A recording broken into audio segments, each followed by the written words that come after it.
utara dan rumput tuntutan serta lautan dengan luas sekitar 2 kali lipat luas daratannya. 35,3 produksi terbatas dan 30 juta hektar. Pernyataan peresmian pembukaan musyawarah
silakan duduk kembali. Terima kasih.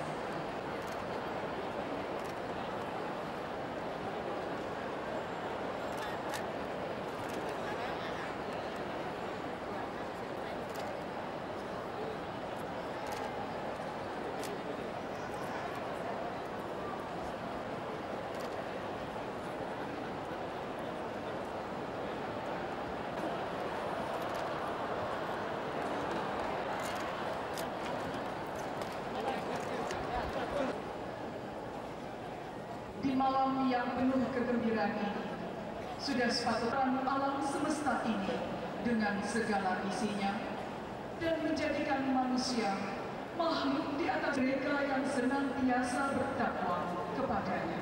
Acara pembukaan, marilah bersama-sama kita membaca.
hadir semua dalam diadakan kami dalam terdiri atas 9 anggota persyarikatan suara.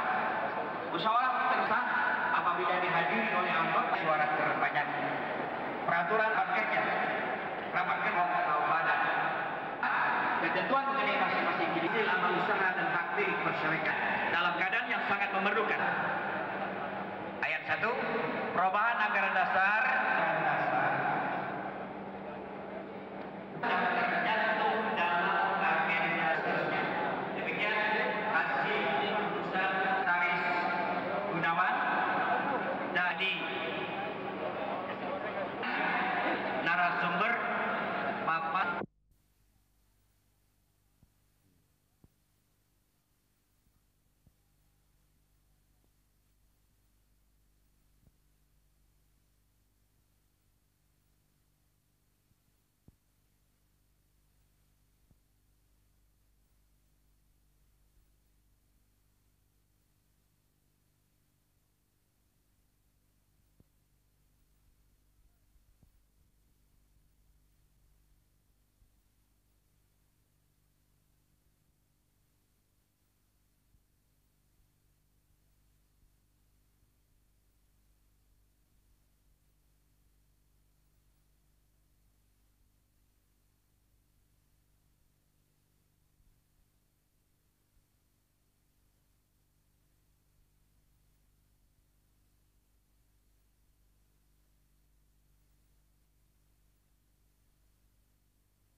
Assalamualaikum warahmatullahi wabarakatuh.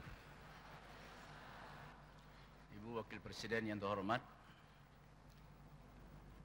Bapak Ketua MPR, para tamu, ada Menteri Mendiknas yang saya hormati, para tamu dan undangan yang... Oh, ada Menteri Keuangan ya, jadi yang Bapak Menteri Keuangan.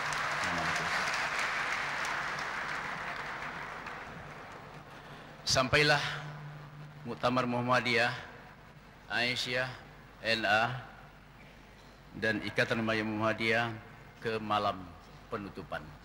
Setelah berlangsung selama 4 hari dengan aman, sentosa, dan insya Allah tidak meninggalkan hutang.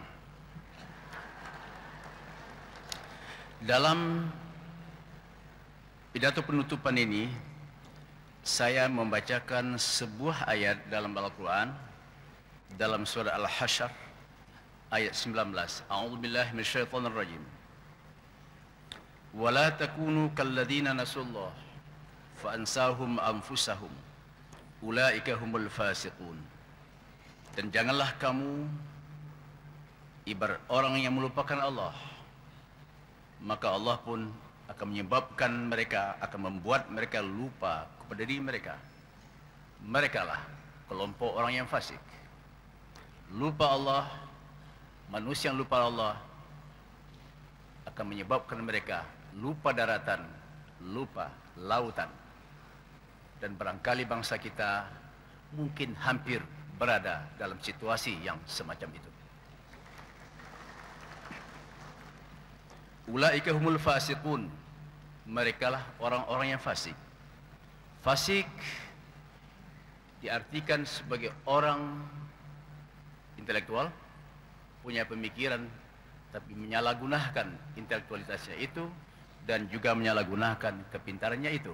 Saya tidak tahu apakah kita sebagai bangsa ini juga mempunyai, sebahagian kita berada dalam kategori yang semacam itu.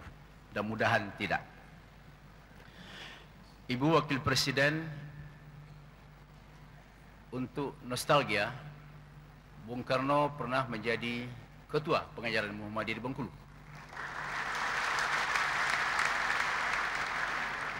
Ibu Fatmawati pernah juga menjadi pengurus Aisyah dan biasa membaca Al-Quran di istana. Tadi waktu saya tanya, Ibu Mega sudah lahir belum waktu Ibu Mega Fatmawati itu? Oh sudah.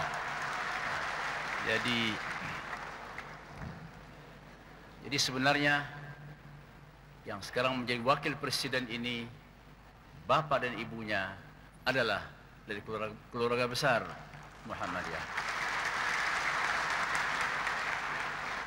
Jadi kalau beliau kita undang ke sini, sesungguhnya adalah untuk mempertautkan kembali, tidak putus, tapi kita lebih eratkan kembali hubungan kita dengan keluarga Bung Karno.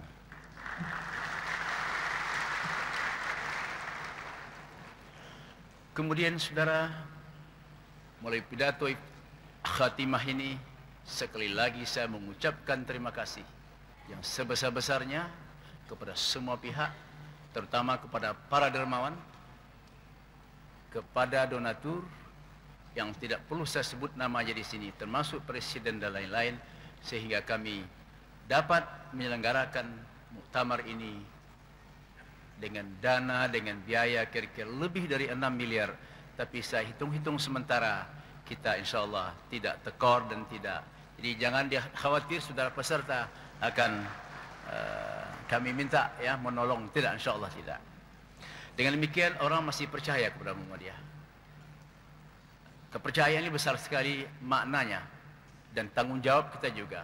Oleh sebab itu kita jadikan momen muktamar di penghujung abad ke-20 ini sebagai momen untuk berkaca diri, untuk membuat strategi yang lebih pas dalam menghadapi masa depan yang dalam pidato iftitah saya katakan masa depan hampir-hampir tanpa peta. Kepada semua pihak, Muhammadiyah akan mengulurkan tangan untuk bekerja sama untuk secepatnya melepaskan bangsa ini dari terpaan krisis dengan wajah yang luar biasa. Muhammadiyah tidak mungkin bekerja sendiri. Muhammadiyah adalah bagian dari bangsa ini. Kalau bangsa ini berantakan, mungkin Muhammadiyah juga akan turut berantakan. Oleh sebab itu, Muhammadiyah tidak hanya memikirkan diri sendiri, tapi juga memikirkan bangsa ini secara keseluruhan, tidak memandang latar belakang agama, latar belakang sosial. Karena Muhammadiyah ingin mewujudkan apa yang disebut dalam surah Al-Anbiya 107. Wa ma arsalnaka illa rahmatan lil alamin. Engkau Muhammad tidaklah kami utus kecuali sebagai rahmat bagi alam semesta. Terima kasih sekali lagi. Dengan ini pidato penutup, nanti sambutan penutup akan diberikan oleh Ibu Wakil Presiden sebagai keluarga besar Muhammadiyah. Assalamualaikum warahmatullahi wabarakatuh.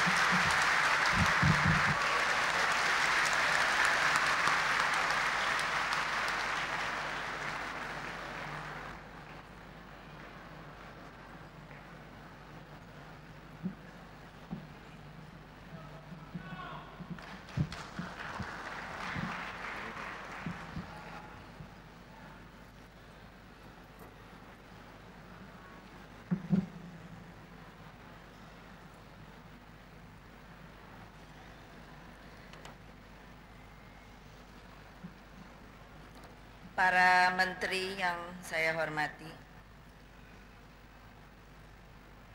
Bapak Ketua MPR, Bapak Amin Rais,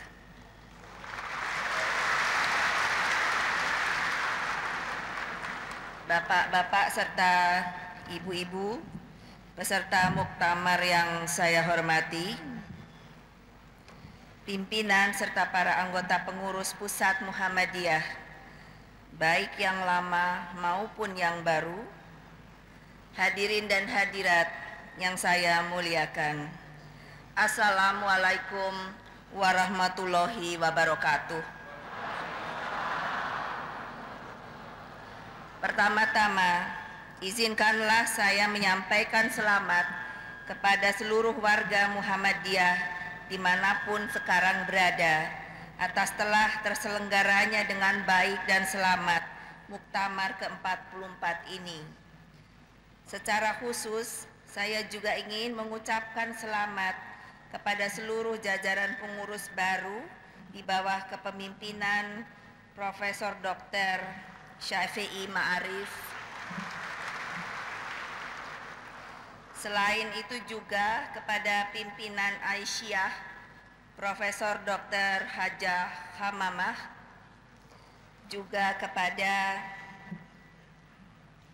karena ini hal yang baru, saya mesti melihat dulu, Nasyatul Aisyah, kepada Dr. Randa Tria Setiawati, lalu kepada adik-adik Ikatan Remaja Muhammadiyah, yaitu Saudara Raja Juli Antoni. Semua mereka ini tentunya memikul amanah untuk mengendalikan bahtera Muhammadiyah yang demikian besar. Saya percaya bahwa masyarakat kita terus memberikan perhatian yang besar kepada apa yang dilakukan atau yang tidak dilakukan oleh Muhammadiyah. Sebabnya adalah karena Muhammadiyah adalah salah satu organisasi umat Islam yang tertua dan terbesar di Indonesia, dengan kiprah yang telah teruji baik dalam bidang sosial dan kebudayaan. Kelihatannya masyarakat kita mengharapkan Muhammadiyah dapat tetap menjalankan peranannya yang menyejukkan dalam suasana kehidupan kebangsaan dan kenegaraan yang baik kayak sedang mengalami demam panas sekarang ini. Harapan masyarakat ini ternyata tidak sia-sia. Saya memperoleh kesan bahwa seluruh acara muktamar ini berlangsung dengan tenang serta terukur. Bahkan mengenai topik yang demikian berat seperti masalah azas Islam dan Pancasila, baik pembahasan maupun keputusannya berlangsung dengan penuh kematangan dan kedewasaan.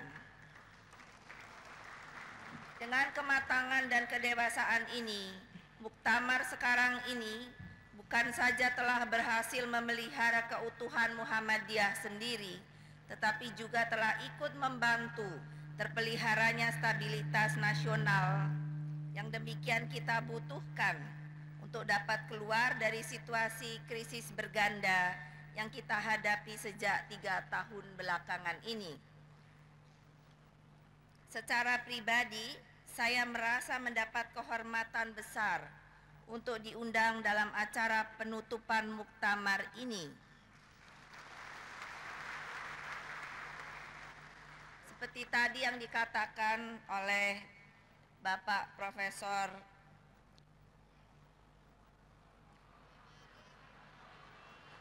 Syarif Ma'arif, bahwa ayah saya adalah orang Muhammadiyah. Memang di dalam wasiatnya beliau pernah meminta untuk disemayamkan dengan diliput oleh bendera Muhammadiyah.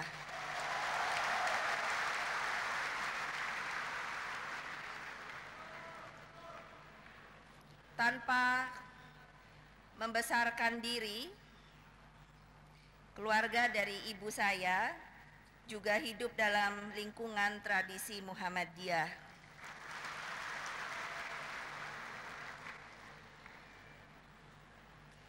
Tentunya kami sekeluarga bisa menjadi anggota keluarga besar Muhammadiyah pada umumnya dan warga Aisyah pada khususnya. Sebagai perempuan, saya bergembira menyaksikan bahwa gerakan Muhammadiyah tetap memberikan peranan yang besar kepada kaum perempuan. Saya juga gembira bahwa para aktivis Aisyah dan Nasyatul Aisyah serta Ikatan Remaja Muhammadiyah tetap memainkan peranan penting dalam keseluruhan kegiatan organisasi ini. Saya percaya bahwa pemberian tempat yang terhormat kepada kaum perempuan ini merupakan juga salah satu pelaksanaan ajaran Nabi Muhammad Sallallahu Alaihi Wasallam yang kita junjung tinggi. Sehubungan dengan itu, saya berharap bahwa pada satu saat di masa datang ada tokoh-tokoh perempuan Muhammadiyah yang mampu menduduki posisi-posisi penting dalam jajaran pengurus pusat Muhammadiyah. Kita perlu membuktikan bahwa sebagai manusia, kaum perempuan tidak hanya mampu menunaikan perannya dalam rumah tangga serta dalam pendidikan generasi muda, tetapi juga mampu untuk menunaikan peran kepemimpinan dalam masyarakat, dalam lembaga-lembaga ekonomi, serta dalam jabatan-jabatan pemerintahan dan kenegaraan. Bangsa kita ini akan mengalami kerugian besar jika potensi kemanusiaan kaum perempuan Indonesia tidak sepenuhnya kita daya gunakan untuk membangun kembali masa depan yang cerah bagi bangsa kita. Hadirin dan hadirat yang saya hormati, kita semua telah melakukan berbagai ikhtiar untuk dapat mengatasi demikian banyak masalah yang kita hadapi. Berbagai gagasan, saran, bahkan kritik telah kita telaah dan kita bahas. Berbagai rumusan alternatif pemecahan masalah juga sudah mulai kita sepakati. Seluruhnya itu kita lakukan agar semua pihak yang berkepentingan bukan saja didengar aspirasi dan kepentingannya, tetapi juga diharapkan dapat ikut serta secara aktif membantu mengatasinya. Untuk menindaklanjutinya, kita telah membentuk serta mengoperasikan berbagai lembaga baru untuk melaksanakan apa yang kita sepakati itu. Namun saya percaya bahwa kita semua merasakan bahwa perubahan serta perbaikan keadaan tidak berlangsung cepat, setuntas serta serapi yang kita harapkan. Upaya mengoreksi serta memperbaiki demikian banyak kekurangan serta kesalahan yang terjadi selama ini ternyata memang tidak dapat dilakukan dengan cepat. Berbagai upaya jalan pintas yang telah dicoba, tetapi pengalaman segera mengingatkan kita bahwa selalu diperlukan waktu dan kesabaran sebelum penyelesaian yang lebih mantap dapat diperoleh. Dalam beberapa kesempatan telah saya kemukakan betapa jalan pintas tersebut malah seringkali menimbulkan masalah baru yang tidak kurang sulitnya untuk diselesaikan.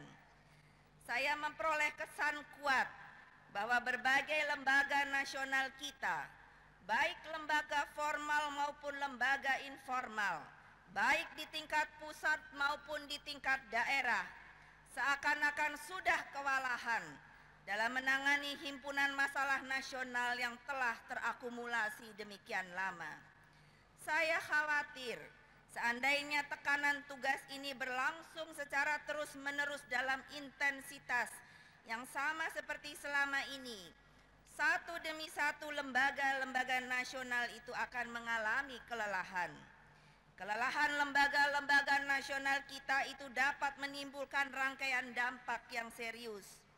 Bukan saja oleh karena tidak terpenuhinya fungsi-fungsi yang segera akan meninggalkan ibu kota untuk kembali ke kampung halaman masing-masing. Saya ucapkan selamat jalan, diiringi doa agar segala sesuatunya bisa berjalan dengan baik. Wassalamualaikum warahmatullahi wabarakatuh.